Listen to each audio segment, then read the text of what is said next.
teman-teman, kali ini kita akan membahas salah satu konsep dasar OOP atau Object Oriented Programming, yaitu Overloading Constructor pada pemrograman Java, dan tools yang kami gunakan adalah NetBeans. Sebelum kita masuk ke pembahasan, mari kita terlebih dahulu mengetahui apa saja sih konsep dasar dari OOP ini. Nah, di sini konsep dasar dari OOP ada 8. Yang pertama ada kelas, objek, dan atribut. Yang kedua ada metode dan parameter. Yang ketiga overloading constructor. Keempat overriding constructor. 5 access modifier dan encapsulation. 6 class diagram. 7 inheritance. Dan yang terakhir polymorphism. Di sini kita hanya berfokus pada salah satu dasar OOP, yaitu overloading constructor. Konstruktor adalah sebuah metode yang memiliki nama yang sama dengan nama kelasnya. Berikut ini merupakan contoh dari konstruktor, di mana kita memiliki sebuah kelas dengan nama huruf. Kemudian di dalam kelas tersebut, terdapat sebuah metode dengan nama yang sama dengan nama kelasnya, yaitu huruf. Selanjutnya, overloading.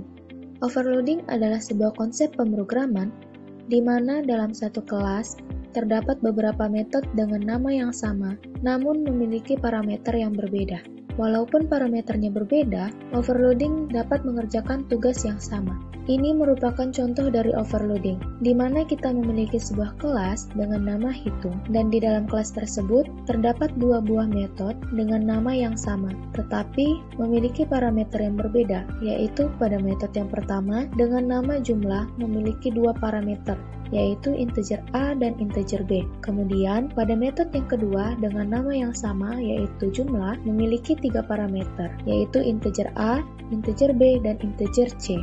Jadi, overloading constructor adalah ketika dalam sebuah kelas terdapat lebih dari satu konstruktor, tetapi tiap konstruktor memiliki parameter yang berbeda. Tujuannya adalah agar memudahkan kita dalam penggunaan atau pemanggilan sebuah metode dengan fungsionalitas yang mirip. Nah, ini adalah contoh dari overloading constructor. Contohnya hampir sama dengan overloading yang telah kita jelaskan sebelumnya. Namun, yang berbeda adalah di dalam tiap metode memiliki konstruktornya masing-masing. Sekarang kita telah memahami teori dari overloading constructor. Selanjutnya langsung saja kita masuk ke praktiknya. Oke, pertama-tama di sini kita akan buat project baru terlebih dahulu. Caranya kita klik file, kemudian pilih new project, kemudian kita pilih Java application, lalu next. Selanjutnya kita beri nama project baru kita. Di sini kita akan beri nama contoh overcon 1, kemudian finish. Lalu langsung saja kita akan buat kelas barunya. Caranya kita klik new, lalu pilih Java class, kemudian kita beri nama kelasnya hewan. Pertama kita hapus dulu, agar tidak mengganggu. Berikutnya pada kelas hewan, kita beri atribut, yaitu string nama, jenis, dan integer umur. Selanjutnya pada kelas hewan, kita akan buat konstruktor. Konstruktor yang pertama yaitu public hewan hanya memiliki satu parameter, yaitu string nama.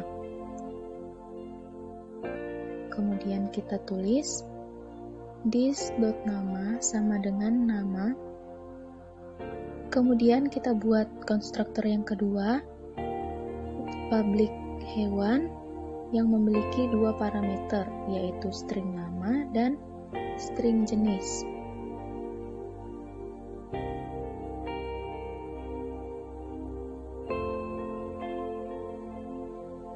Lalu kita ketik lagi this.nama sama dengan nama dan this.jenis sama dengan jenis. Selanjutnya kita akan membuat konstruktor yang ketiga atau yang terakhir dengan 3 parameter, yaitu string nama, string jenis, dan integer umur.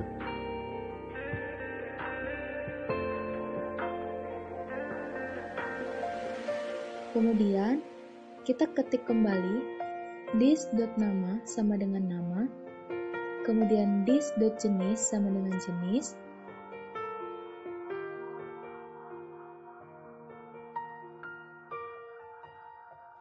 dan this.umur sama dengan umur.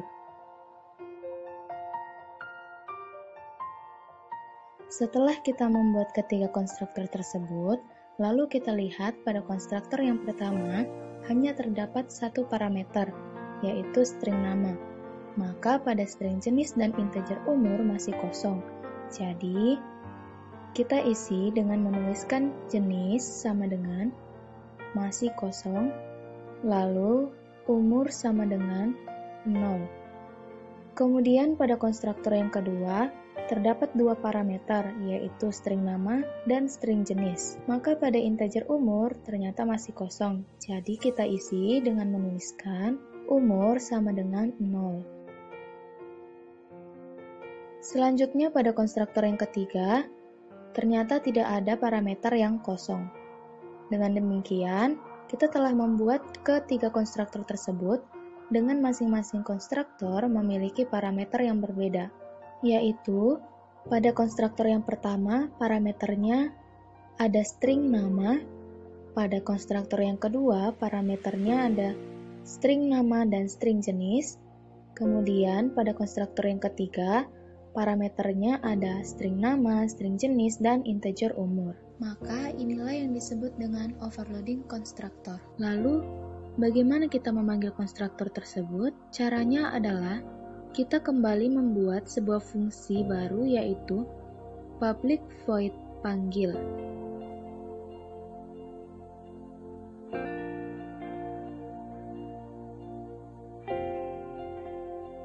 Kemudian kita isi identitas hewan.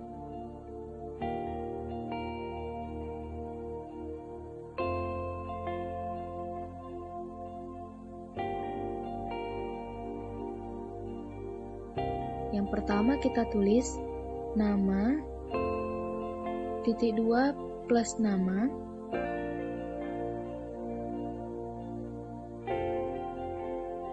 yang kedua jenis, titik 2 plus jenis,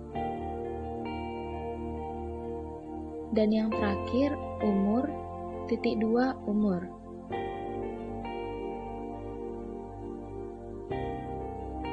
Oke, di sini kita telah membuat fungsi untuk memanggilnya. Selanjutnya kita akan membuat objek pada main class-nya. Di sini main class-nya dengan nama contoh over const 1. Sekarang kita pindah ke main class-nya. Sebelum itu kita hapus dulu.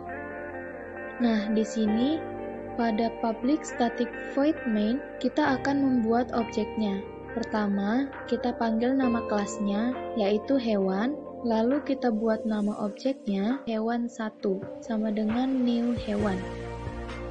Nah, di sini kita isi parameternya pada konstruktor yang pertama,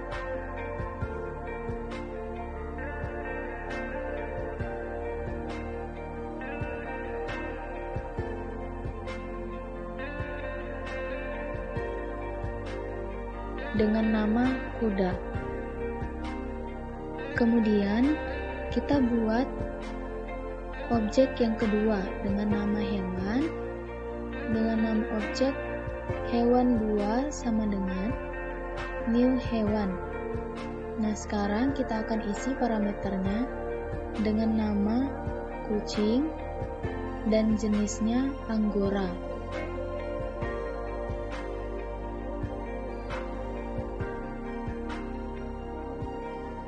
Dan yang terakhir kita buat objek dengan nama hewan 3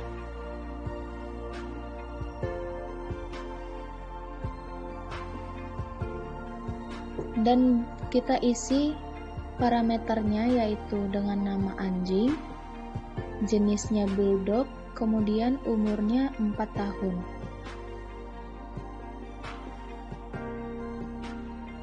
Setelah itu, untuk menampilkan identitas hewan yang telah kita isi, kita tinggal memanggil fungsi panggil yang telah kita buat pada kelas hewan. Caranya, kita tinggal menuliskan nama objeknya, yaitu yang pertama, hewan1.panggil, kemudian yang kedua, hewan2.panggil, Dan yang terakhir, hewan 3 dot panggil. Kemudian kita run. Nah, di sini telah tertampil identitas hewannya. Kita lihat yang pertama, dengan nama hewannya kuda, kemudian jenisnya masih kosong, dan umurnya 0, sesuai dengan isi dari konstruktornya. Kemudian, identitas hewan yang kedua dengan nama hewan kucing, jenisnya Anggora, dan umurnya 0. Lalu identitas hewan yang terakhir dengan nama hewan anjing, jenisnya Bulldog, dan umurnya 4 tahun. Jadi, kesimpulan dari pembahasan ini adalah overloading constructor merupakan suatu mekanisme di mana kita dapat membuat konstruktor lebih dari satu di dalam satu kelas. Tetapi dengan ketentuan, setiap konstruktor harus memiliki jumlah parameter yang berbeda, ataupun berbeda tipe data parameternya. Itulah pembahasan dari overloading constructor. Terima kasih atas perhatiannya. Sampai jumpa.